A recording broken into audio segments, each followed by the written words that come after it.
Welcome to this Zentangle Quickie. My name is Heather Hartwick Gladden.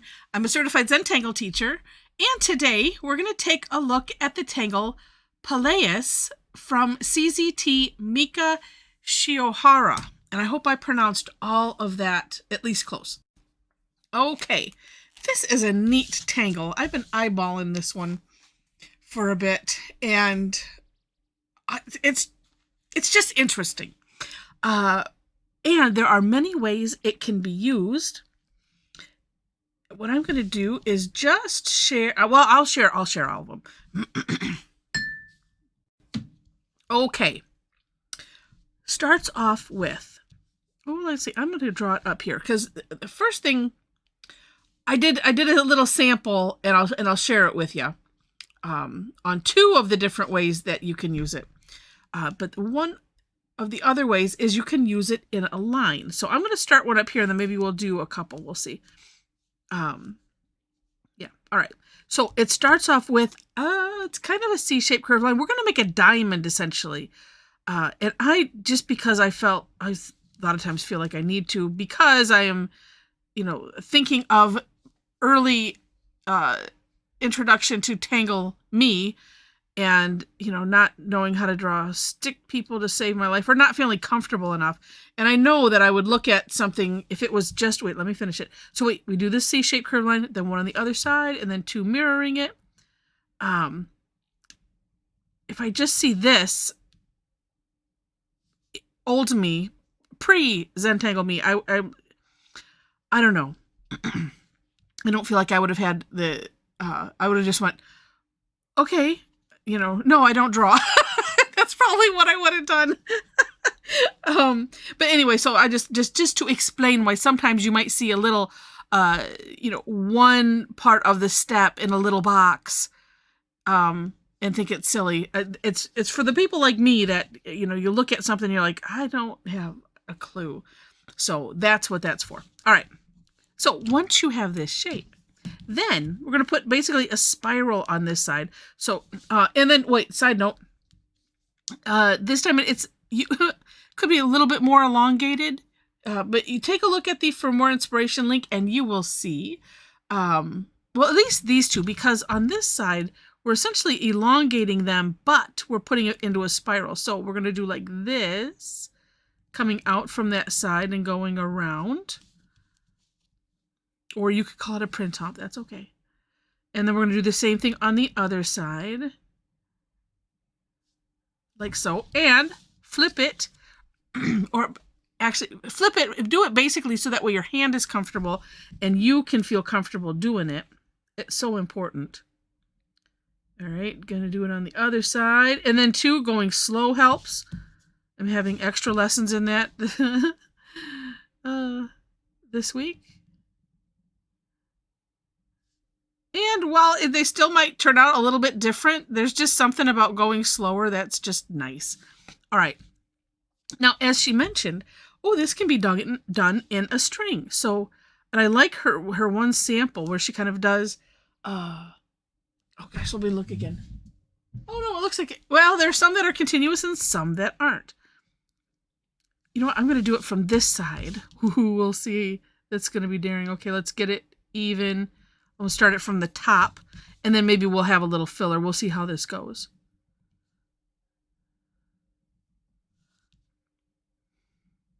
At least I have something to aim for. Okay. Oh, and I missed one. I missed one step from her step out, but we'll get that in a second. I used to not be comfortable with the curvy lines, but I have gotten to enjoy some in particular. Doing a print top or, spiral is one. All right, let's do this. Let's extend this out. We'll put a little orb in here just because it'd be cute. Like that. Now, the step that I missed is you can aura on the inside. And I say can because it is kind of a decorating aspect, and looking at Mika's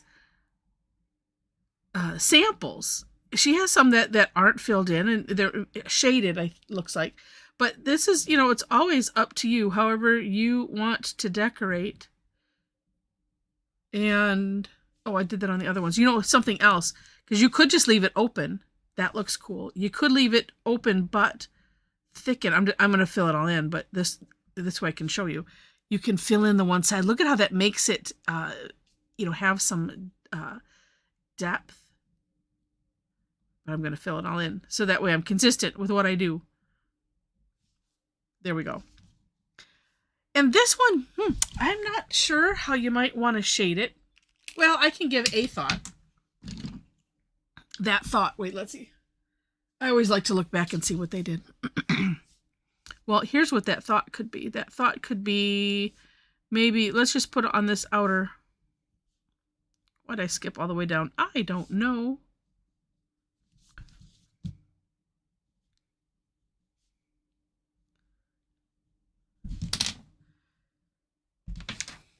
And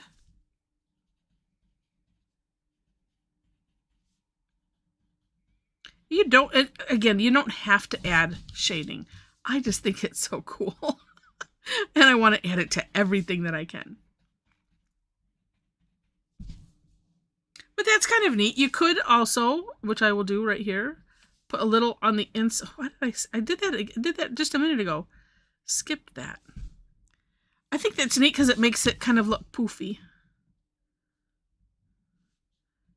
But it all depends on what you're looking, to do with it. Completely up to you. Now, the other ways you can do this, and I don't need to necessarily draw it out because I already did, just to show you, you can do them in an orb. So what's neat is, as a circular reticula, if you've done any of the reticula and fragments, some of the reticula, if you don't know, a reticula is the grid, but Rick and Maria wanted to come up with a name that also included non-traditional grids. Like this is a 2-box grid, but say you have a grid, a whole bunch of orbs, and you fill them in.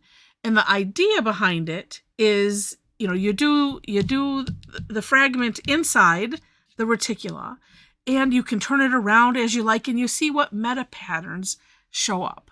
It's just interesting. So again, you could use that as a circular one, or depending on what your project is, you could, something like this, you could have them in orbs.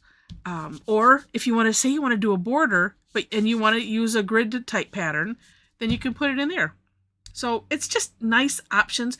And again, like this, it doesn't have to be in a line. It could just be freeform. And the one sample that Mika has on the step out is kind of like, well, it's kind of in a line, but it's kind of going in an X. It's really, really neat. Take a look at it. All right. So there we have it. I hope that you've enjoyed it. If you have, and I'm going to do some shading on, I'm going to go around the outside on these, just because I, like I said, I need to. Maybe just 2 sides. If you've enjoyed this, and I hope you have, please click on the like button. And if you liked it enough to see more, would love to have you be a subscriber to the channel.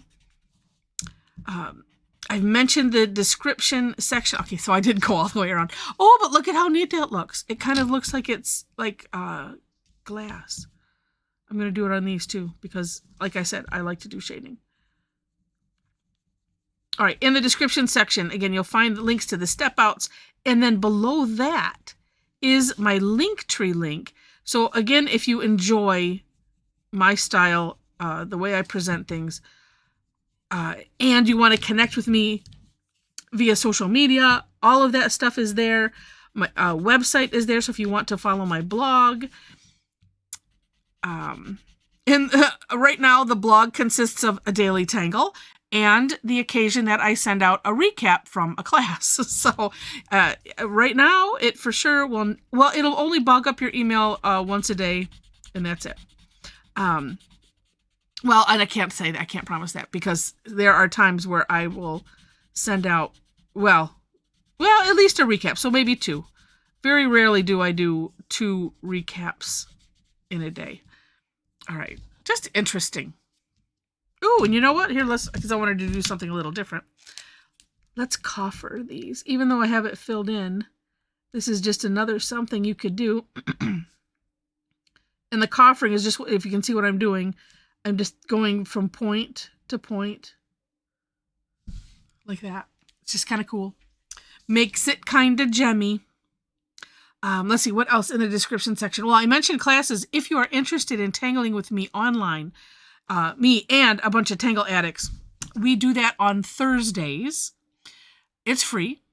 It's I do it 2 times. I have an AM and a PM session. It's 11 AM and 7 PM, my time here in Michigan, which is Eastern time. Then I do have classes on Tuesdays, and one of them is free this month. At the time of this recording, it's April 2025. I do one called Tough Tangle Tuesday, which is also free. That one is being moved to the end of the month, the last Tuesday, just because I have a schedule. I have a seminar, a CZT seminar that we're doing this week, and so it interferes. But I always try to reschedule if instead of just canceling. And the other ones on Tuesdays are generally have a fee. You can see my list of classes on my website, and just keep scrolling down. You'll see the replays, and that way you can see the types of other classes that I do. If you are super interested in one and you want to purchase the replay, of course you can. And all of that information is there. Last thing I want to mention is we have a Tangle Addicts community on Facebook. If you would like to join us there, click on that link and then answer the 4 questions, and then you're in. All right. So with that, thank you again so much for watching. And, is that all crooked? And I wish you happy tangling.